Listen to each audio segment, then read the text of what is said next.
You're listening to Chicago Stories, a podcast from City Hall featuring the stories of everyday Chicagoans and special guests, as told to Mayor Emanuel.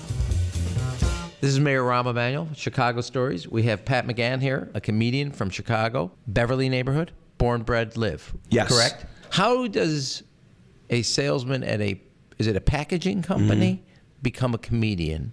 And is it a direct line? No, I was just lost, and I didn't know what to do with my life, and I just liked people, and I didn't even take any business classes in college. I just was drifting. I thought I was going to go to law school. That's what my dad did, and then he was a judge here in Cook County. I worked at traffic court in high school. It's a normal course from Morgan Park to Beverly Park through the judgeship. Okay. Exactly, right? So Nobody outside of Chicago is going to understand half of what we're talking about.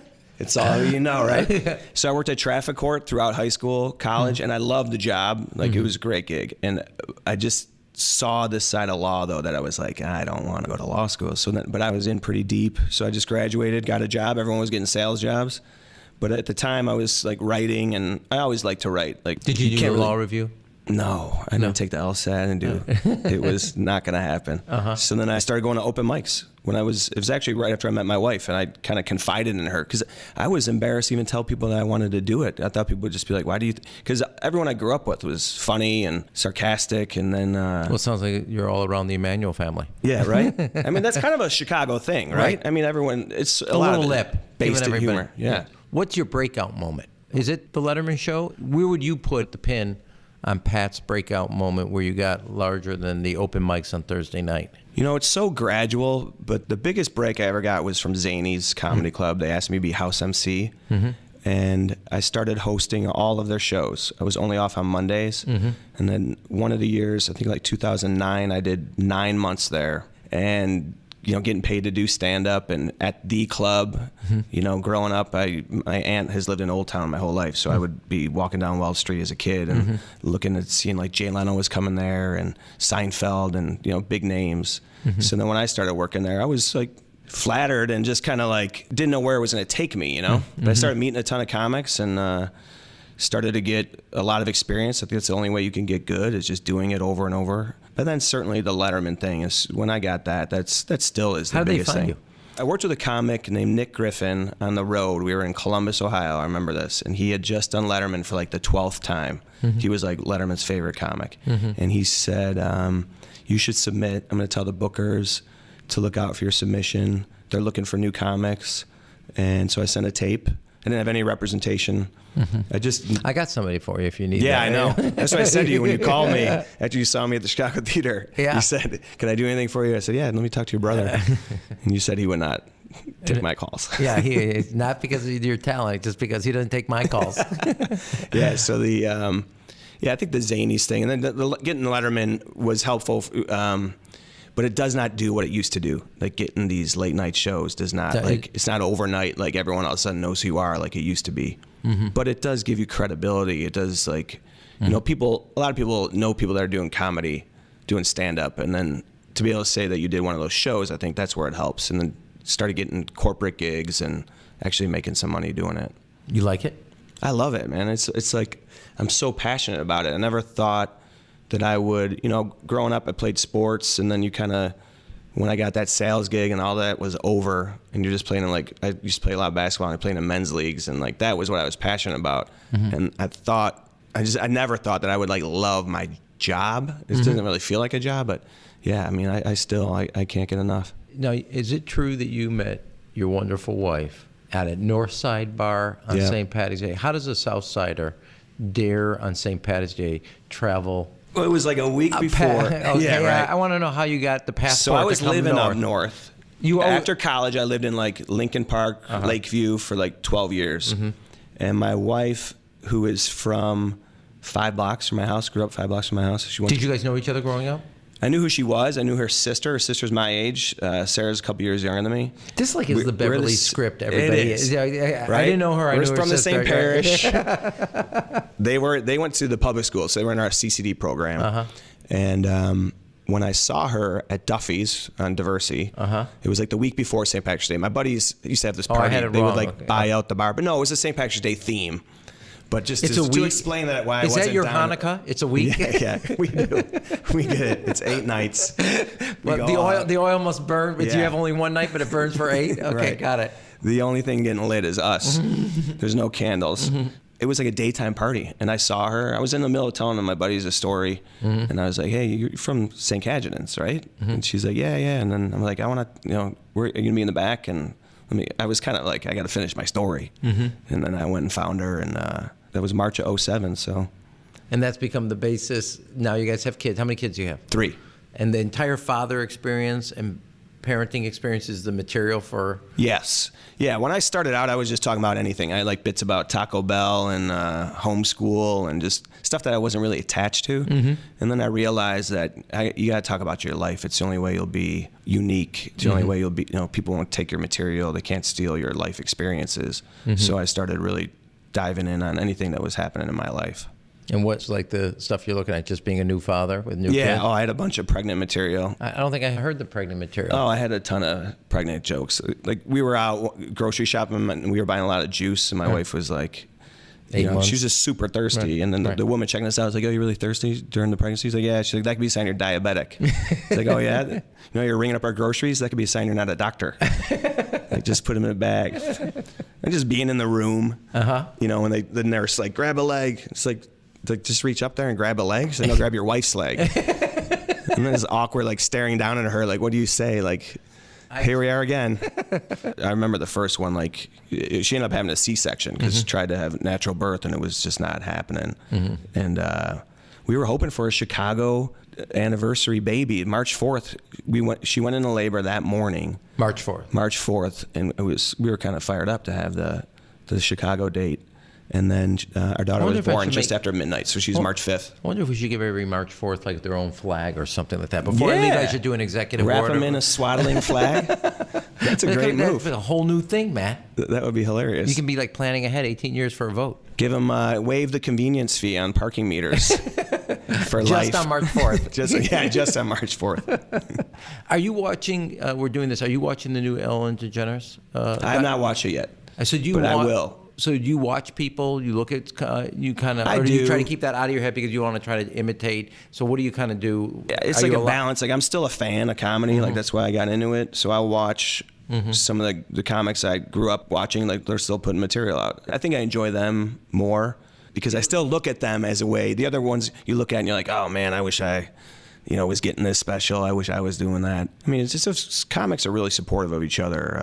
They are? They are. They really are. As much as there is some jealousy or envy, I think the majority of comics are all pulling the rope in the same direction. You're excited for people because you know how hard it is. You know that people are putting it all out there, bearing their soul, and they wrote this material. They've developed it, and it's a grind. So I think more often than not, I mean, most comics I meet, and I'm telling you, when I was House MC, I was meeting 2 different comics every week. So I know a ton of comics from all over the country, and I can count on my hand like the ones that I didn't really like. Why do you think Chicago has such a rich history besides, I mean, obviously the institutionals of Second City, but why do you think that is here? I mean, why do you think Chicago, when it comes to the art form of comedy, and also do you think this is the Renaissance moment for comedy?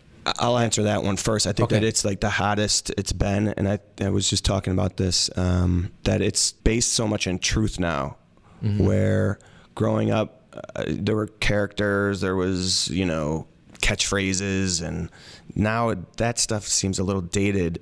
It doesn't seem as real. Like, people are telling the truth.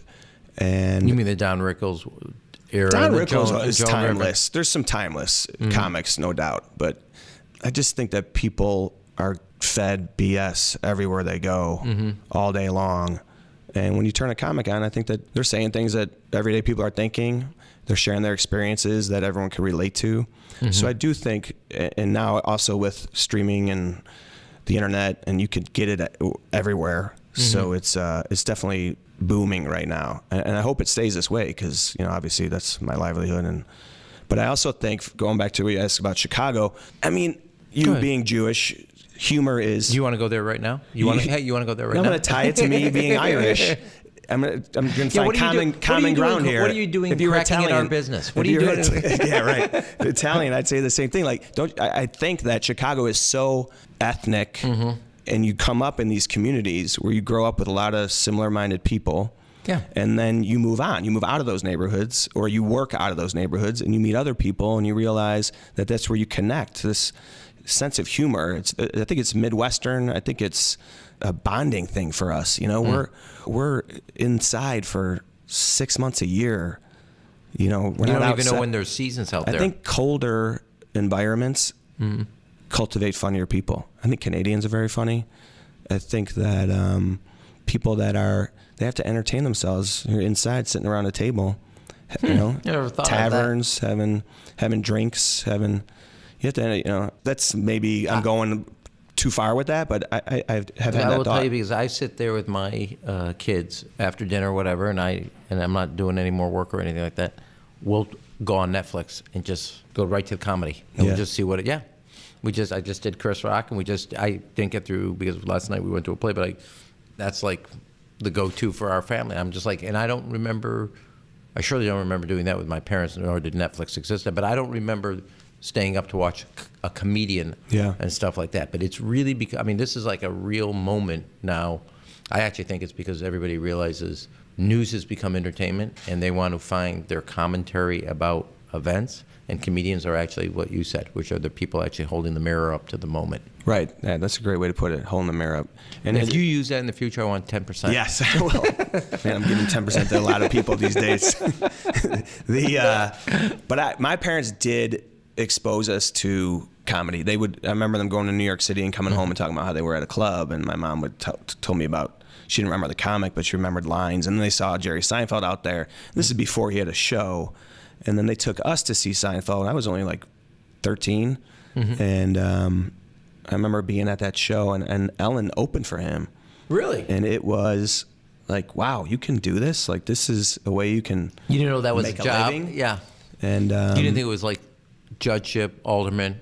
There was another route to success. That's the thing out of about Beverly. Right. That's Cop, the thing about the South firefighter. Side. Like, we have the Beverly Arts Center. Yeah, I'm well aware. But we do. Yeah, I'm sure you are. You Yeah. saved it. But the arts are not the most embraced. You know, where my kids now, I want them to do that. You know, you realize like you could play softball or baseball and then play softball and then until you blow out a knee or Right. You could do theater, you could do comedy, you could play an instrument for your whole life, and it's just so enriching. And I think that it's like it's nice to see that that's growing in our neighborhood. Okay, you and Sarah both grew up in Beverly, or Morgan Park, or whatever you want, or East Beverly, or West Beverly. Well, I don't know what. It's the South Side. You can just discount it all together. Whatever. How come you traveled many miles, but you haven't gone very far? You live How far do you live from where you grew up? Less than a mile. And so that would be the same for Sarah. Yeah, and are you sending your kids to either one of the schools you guys went to? No, they different parish, but same curriculum. I mean, it is. It's something that you struggle with, right? No, it's a great thing, though. It is a great thing, and that's where I always end up. And we've been through some things, and early on in our marriage, and everything that we went through, the way our community came around us and supported us, it's just reinforced our. I went to myself and my brothers went to Anshe Emmett Jewish Day School, and that's where I sent the kids.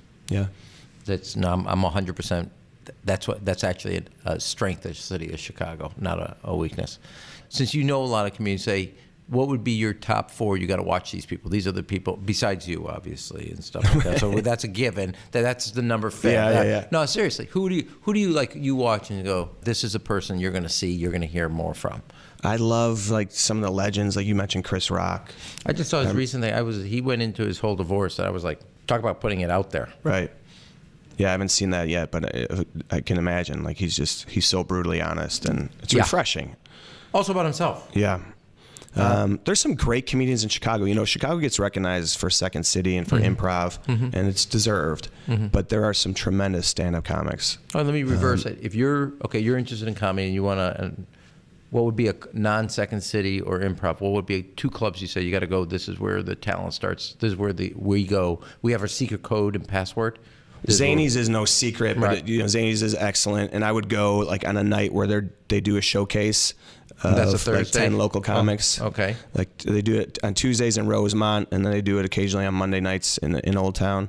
There's a great show called Comedians You Should Know. It's at Timothy O'Toole's. It's on Wednesdays. And those comics, it's like the longest running independent show in the city. It's been over 10 years.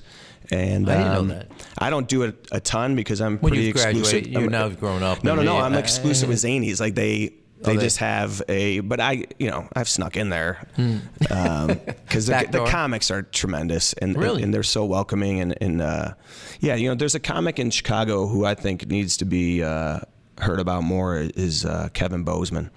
He's tremendous comic. Did we book the wrong guy then? No. I'm just saying, like, it's funny, right? Like, I had this experience with I compare it to music a lot. Like, consumed what was fed me, mainstream stuff. Yeah.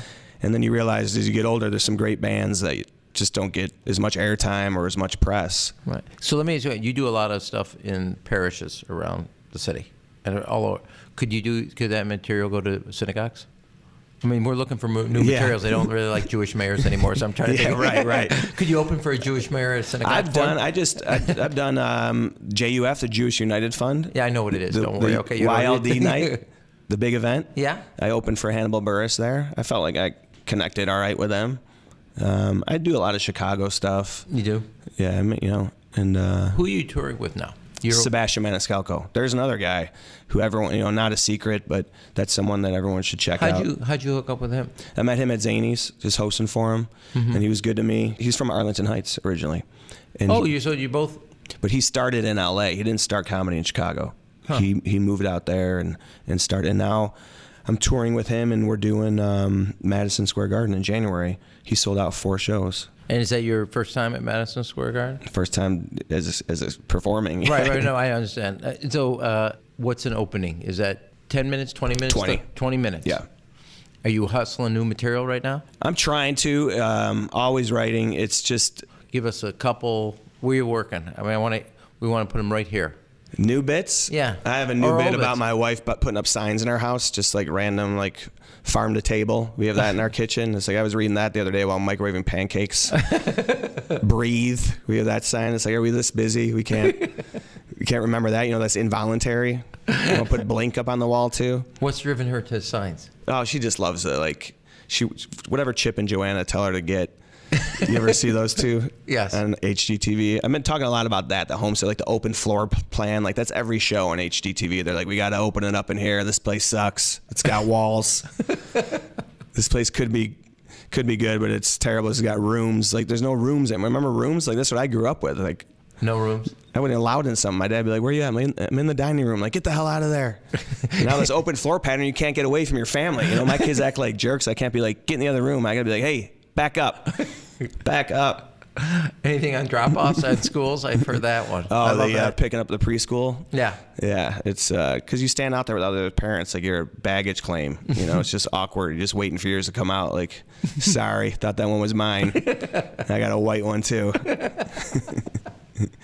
It is I mean, if it wasn't with the kids, I mean, that's why it sucks. I'm traveling. It's like I don't get to be around them and get more of the material. So you don't see that as a parenting responsibility? I need another hour with my child. I know, I do. We're getting. I have a writer's block. I want 1 more hour with my kids. My wife, she was like, I want to have another baby, and I thought about it for a minute. Like that could be some more, but no way. Where are you now? How many? 3. 3. Yeah, 6, 5, and 4. You gotta. So we had a good. Really? Yeah. That's kind of like a Catholic approach to the whole thing. It is. Boom, boom, boom, boom. And you're going for another one. Then you become an Orthodox Jew when you hit the 4th. Yeah, we were just. You talk about stereotypes. We were definitely the Irish Catholic, but not like they used to. Like they used to have. Like our neighbors are each one of 11. I'm well aware. Insane. Yeah. I do a joke about that. It's like, how do you have your 11th child? It's just like, I got 6 of them down. We get these other 4 tuckered out. I'm gonna ravage you. Do you have a favorite spot if you come out to the south side, like if you're grabbing lunch? What is the? Yes, I do. Hold on. It's the microbrewery that's where Horse Thief Hollow. Yeah, I love that. Yeah, and they have great great spot. beer, great IPA. When you moved and graduated, when you moved to the north side, were you seen as a turncoat out of the south side? Oh, I would get made fun of a little bit. Like, oh, you're putting gel in your hair now? You're wearing skinny jeans? Like that whole. Yeah. I go shopping. I buy things that people are wearing.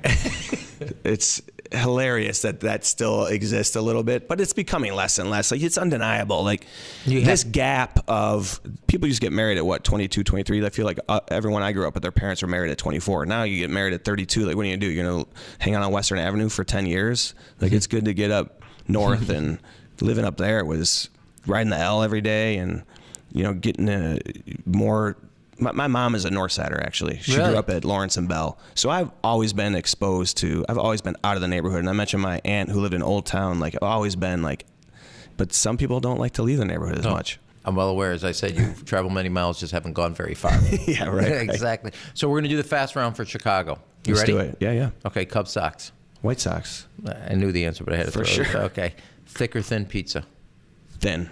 And it's got to be Southside thin. Have you noticed that every Chicagoan we ask that, when they say thin, they feel like they have to justify it? It is unbelievable. Everybody else looks like, I go, oh no, I'm in Chicago. If I take an outsider and I have them on the show, they go, oh, thick. They think they have to. You ask a Chicagoan and they go thin, they go, here's why. It's like a guilty. I don't care if you like Because it is hilarious that it's just, we're defined by this deep dish pizza. 12-inch or 16-inch softball? 16-inch for sure. Okay. I remember when I went to college and they said, we have a softball game tonight, our floor. And I ran out there, no glove. And they're like, where's your glove? I went to Dayton in Ohio. And I'm like, I thought we were playing softball. Like, yeah, we are. Get your glove. Did you get thrown off? You get thrown off the team? No, I was too good. Center field. Cubs. I did Cubs, Sox. Hancock, Sears. Hancock's just, it's a great building, right? But I like the density where they're all, it's kind of out there, and it sounds like the black sheep of the skyscrapers. Since you're in Beverly, you can answer this. Lake or river? I love the lakefront, but I would go river. I have a fear of drowning. Plus, the river is ours, and I used to work at traffic court right on the river, right at when it was at 321 North LaSalle. Yeah. My window looked right out on it. Yeah, I love the Chicago When River. you come home, first of all, is Sarah going to go see you at Madison Square Garden? I don't think so, because she'll be coming off her all-girls trip to Jamaica, because they all turned 40 this year. So you know what you got to do when that happens. I was going to say I was going to offer to babysit, but forget it. No kidding? No, I'm not taking No, the no, no, 654. no. I'll talk to I was her. going to help Sarah, but forget about it. It's over. And it's over. She's, I don't want my kids coming home with that language. The entire when I was at Children's Memorial, I was there for 7 weeks at Children's Memorial Hospital. The nurse Mona said, well, these kids are going to get healthy one way, but not another way. They're going to learn something they never knew. I was like on a kids where I took the age up like 5 years, and they said, oh my God. The nurses were like, we've never heard this before. Oh, that's hilarious. How old are yours now? My kids? 21, 20, and 19. Oh, wow. So what are you talking about me? You did the same thing. Yeah, I know, but it's better when I hit you for it first, okay? Right. No, we're all done. Empty nesters. Everybody's gone. Freshman, sophomore, and senior. Oh, good for you. Yeah, and yours is, the truth is, every age is a miracle age. I don't buy this twos and this age and da-da. Every age is a miracle age. Yeah. What's your gender? We have a girl and 2 boys. Started with the girl. Although after we had the girl, the second one, I was like, I want a boy. I wasn't even like, I want a healthy baby. You get it there in the ultrasound? 10 toes. I would have taken a 12-finger boy. I didn't. Would have been great for 16-inch softball. Yeah, right. Exactly. This is Chicago Stories. We've got Pat McGann, a great comedian. Give us the dates for Madison Square Garden. I'm going to be there MLK weekend. That's Saturday and Sunday. So I think it's January 19th and 20th. Do you think we can get you to, while you're in New York, take a couple shots at New York for Chicago fans? Of course. Yeah, I mean, just you should come. Well, I'm going to work. I'll say I'm from Chicago, and hey, I brought the mayor. He's not running for re-election. He's a lot of free time on his hand. Here he is. That would be outstanding. Okay, we got to check the dates. Let's do it. Thanks for being here. Thank you, Mayor. Appreciate it. You've been listening to Chicago Stories with Mayor Emanuel. You can subscribe and leave a review on Apple Podcasts and tweet your guest ideas using #ShyStories. Thanks for listening.